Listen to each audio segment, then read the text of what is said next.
Viską reikia daryti laiku, o ne tada, kai turi laiko. Dažniausiai tą, ką pasakau, tai tą ir darau. Būčiau laimingas, jeigu visi taip elgtųsi. Ką pasakei, tą ir padaryk. 19 metais sakiau, kad judėsim link išvystymo Amerikos įmonės. Tā ir padarėm. Ir tas pasiteisim. Antras, sakiau, kad judėsim į genų terapiją. Nelengvai čia sekėsi, bet rugsėjo mėnesį atidarom naują genų terapijos centrą.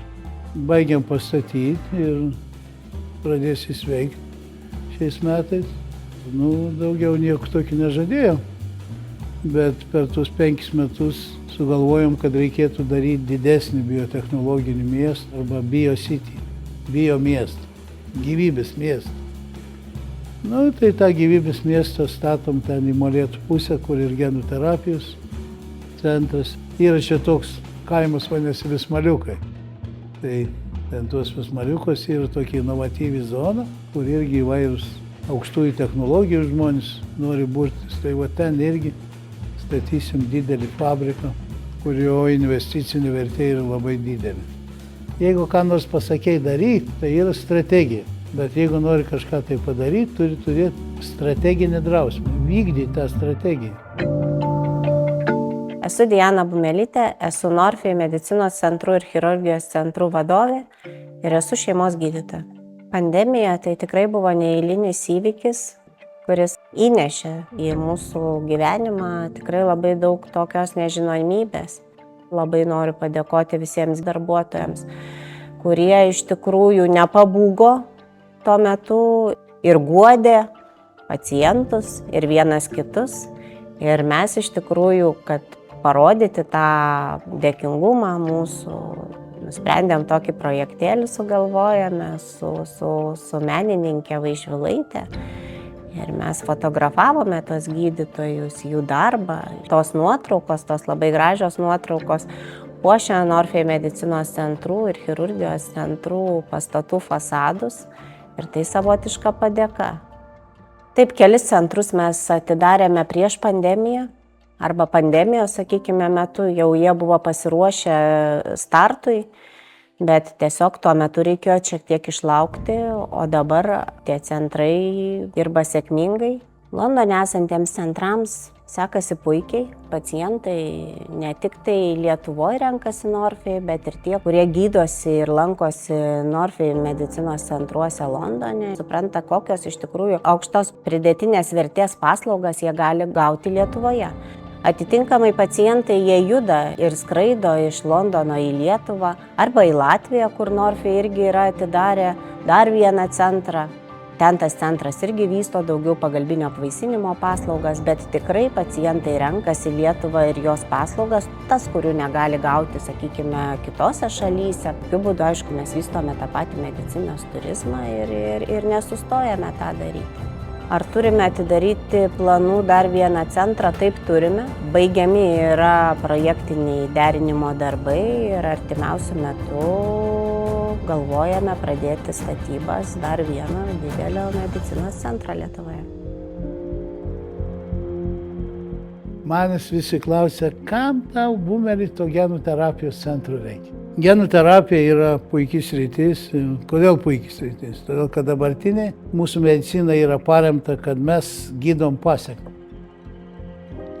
Kai susirgom, tai yra pasekmė kažko tai. Tai dažniausiai, kad mūsų genai taip nedirba kaip reikia, arba daro per daug baltymų, arba per mažai kažkokių baltymų, arba įvyksta kokia nors infekcija.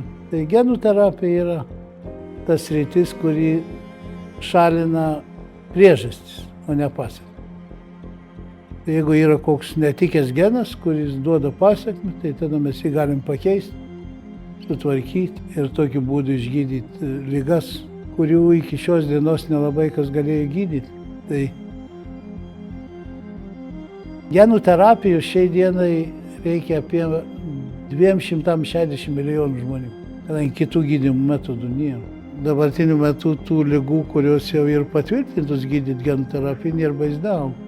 Bet klinikinius tyrimus yra tūkstančiai klinikinių tyrimų, kuriuos visi nori daryti. Ir tai to mano genų terapijos centro toks vienas iš pagrindinių uždavinių ir yra. Jeigu kas susiranda, kokį geną jis nori pakeisti, ateina manis prašyti, kad aš padaryčiau technologiją.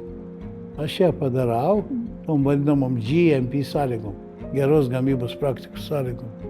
Ir atiduodu jam tą buteliuką arba švirkštuką. Jis eina daryti klinikinių tyrimų. Tai čia visiškai nesvarbu, ar genų terapijos vaistai, ar tie dabartiniu metu biologiniai vaistai, ar iš vis nauji vaistai. Jie visados yra ir bus brangus. Kodėl? Todėl, kad iš 100 kuriamų vaistų vienas tinka gydymui. Tai tas vienas ir generuoja kažkokius tai pajamas, kurį sukūrė, matai, kad jis turi efektą, gydo žmonės, džiaugiasi, duoda kažkokius pajamas. Bet tų 99 vaistų sukūrimas ir kūrimas ir kūryba yra įtraukta į to vieno vaisto kainą. Todėl ta kaina yra labai didelė. Tai tada visi tie, kurie kūrė tą vaistą, jį užsipatentuoja, turi teisės 20 metų gaminti tą vaistą, kitkas niekas neturi. Po 20 metų ateina jau kiti, gali daryti analogą to vaistų, kainos krenta. Bet per tą 20 metų tie, kurie kūrėjai kūrė tuos vaistus, kūrė vėl 100 tūkstančius naujų vaistų, iš kurių tik vienetai ateina ir tinka gydymui. Tai todėl tokie brangus labai. Tai čia kitaip nebus. Klinikų plėtra atsiranda dėl to, kad matyt yra tas poreikis plėtrai.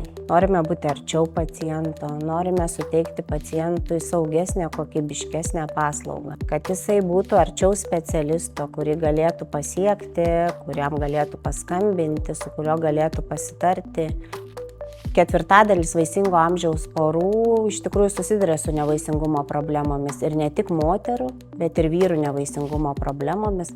Tai yra tikrai labai aktuali ir opi problema. Ir buvo įkurtas ir vyrų nevaisingumo centras 2023 metais. Ir mes tikimės, kad nevaisingumo problema vis tik tai nebus tokia ūmi su mūsų pagalba. Stengiamės pacientams suteikti kaip galima labiau kompleksišką paslaugą, pasiūlyti kaip galima daugiau galimybių. Ir pacientai yra patenkinti, laimingi ir rašo labai gražius atsiliepimus mūsų gydytojams. Šiaip tai aš laikausi tokios pozicijos, kad geri darbai yra daromi tyliai. Bet kartais apie gerus darbus reikia ir papasakoti žmonėms, dėl to, kad galbūt prisidėti irgi prie tokių pačių gerų darbų. Norfai medicinos centrai ir chirurgijos centrai, iš tikrųjų mes esame Klaipėdos universiteto tikrai labai dideli rėmėjai. Natūralu, kad tikrai mūsų dominančios sritis, kurias mes irgi norėtumėm paremti, tai yra ir slaugos specialistų studijos, ir radiolaborantų studijos. Iš tikrųjų, tai yra tie specialistai, kurių yra didžiulis trūkumas Lietuvoje.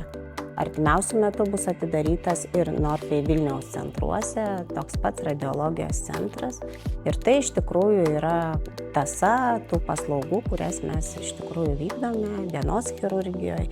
Reiškia, kad pacientas visas paslaugas, kurios jam yra reikalingos, gaus po vienu stogu. Mūsų netgi ir valstybės tokia, ir ministerijos iš tikrųjų yra paimta tokia kryptis, kad vis tik tai įstaigos turės judėti kompleksiškumo link. Tai reiškia, kad pacientas po vienu stogu turės gauti visas paslaugas, kad jam būtų patogu, kad jis galėtų ateiti ir nereikėtų niekur judėti iš tos įstaigos. Tuo tikslu Norfai atidarė dar vieną centrą Kaune.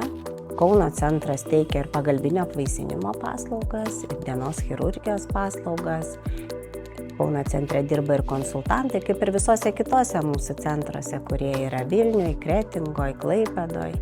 Tai irgi yra labai svarbu, kad pacientai gautų tas paslaugas visas arčiau namų ir nereiktų jų ieškoti kitose miestuose. Norfai grupės misija yra labai tauri. Mes kuriam naujus vaistus ir gydom žmonės. Dvi kryptys yra medicinos centrai gydom žmonės, biotechnologijos, kuriam naujus vaistus. Tai, man atrodo, misija labai tokia, humaniška. Džiaugiuosi, kad mes tokią misiją turim ir tokią misiją vystom. Norfai iš tikrųjų dirba didžiąją dalim dienos chirurgijos srityje. Ką reiškia dienos chirurgija? Dienos chirurgija tai yra, kai žmogus ateina tą pačią dieną, jisai iš tikrųjų jau yra išoperuotas ir gali važiuoti namo. Tai yra tokios operacijos, kurios yra mažai invazyvios. Žmogus po tokių operacijų labai greitai atsistato ir yra darbingas, kas irgi yra labai svarbu Lietuvos ekonomikai. Dėl to dienos chirurgija iš tikrųjų ir mūsų valstybė ir labai skatina šitą sritį.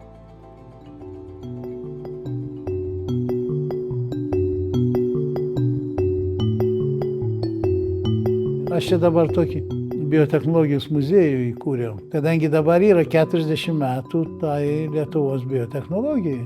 Ir ten tas biotechnologijos muziejus yra iš dviejų dalių. Yra modernioji biotechnologija ir klasikinė. Tai aš nudariau klasikinį biotechnologiją pristatyti per vyno gamybą. Modernioje biotechnologiją, tą, ką aš rinkau per tą 40 metų. Tai atidarysim genų terapijos centrą, muziejų. Mokslo akademijoje paskaitysim akademinius skaitymus, kurie vadinsis 40 metų Lietuvos biotechnologijai. Ir būsim pažymėję, 21 amžius yra biologijos amžius. Biologijos amžius atveria žvėriškas galimybės ir gydymui, ir panaudojimui biologinių įvairių procesų įvairios sritys.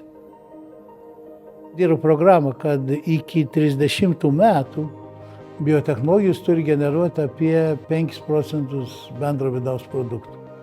Tai mūsų bendras vidaus produktas yra apie 100 milijardų. Tai 5% kiek čia? 5 milijardai per metus. Nemaži pinigėliai, taip. Tai kai tokius pinigėlius daryti, tai čia iš kokių startupų arba pumpurinių įmonių čia ne ką padarys. Šiandien reikia didelių, stambių gamyklų, o tam reikia didelių investicijų. Tai dabar mes žiūrim, kad padaryti tokį didelį fabriką, kuris būtų skirtas rekombinantinių baltymų gamybai. Tai ten turi būti tokie dideli bioreaktoriai, 20 000 litrų, 20 tonų bioreaktoriai, tokie kaip kosminiai laivai. Tai kadangi reikia tų rekombinantinių baltymų gydymui, reikia kai kuriais atvejais labai daug, 100 kilogramų. Kad juos padaryti 100 kilogramų, reikia tokių didelių įrenginių ir didelių investicijų. Tai jis turėtų atsirasti apie kokius 30 metus. Antrą tokį kompleksą irgi statau, yra genų terapija ir dar yra ląstelių terapija. Tai ląstelių terapija yra toks daiktas, kad paimi iš kraujo, pasiimi ląsteles ir jeigu tos ląstelės turi kokias nors bėdas, tai yra kažkas tai ten negerai su genais irgi, tai tada tas ląstelės paimi, jas pakultivuoji bioreaktoriui, pakeiti ten genus, kuriuos reikia tose ląstelės, biškį jų pagausini, kad būtų jų daugiau ir vėl grąžini į organizmą. Tai visa ta procedūra vadinasi ląstelių terapija, cell therapy. Tai tokiai cell therapy irgi statau aš tokį nemažą kompleksą. Ir Molėtų plente dar mes turim pastatyti irgi didelius fabrikus. Tai yra artimiausių 5 metų programa, kurią reikia įgyvendinti. Niekad nesakykit, kad neturit laiko. Laiko neturi tas, kuris jį blogai planuoja. Jeigu gerai planuosi savo laiką, turėsi taibės. Kelionė vizijos link yra dirbti ir daryti tai, kas patinka. Ir tada, kai tu jauti prasmę, veda tave už rankos vizijos link. Vizijųgi kiek aš jiems jau viešpatė, tai čia. Visai Lietuvai viską, kad tą pastatyti, man čia reikia apie 7 milijardus investicijų. Taip kad kviečiu jūs visus padirbėti. Dar 5 metus prie BioCity. Paskui dar ką nors sugalvos.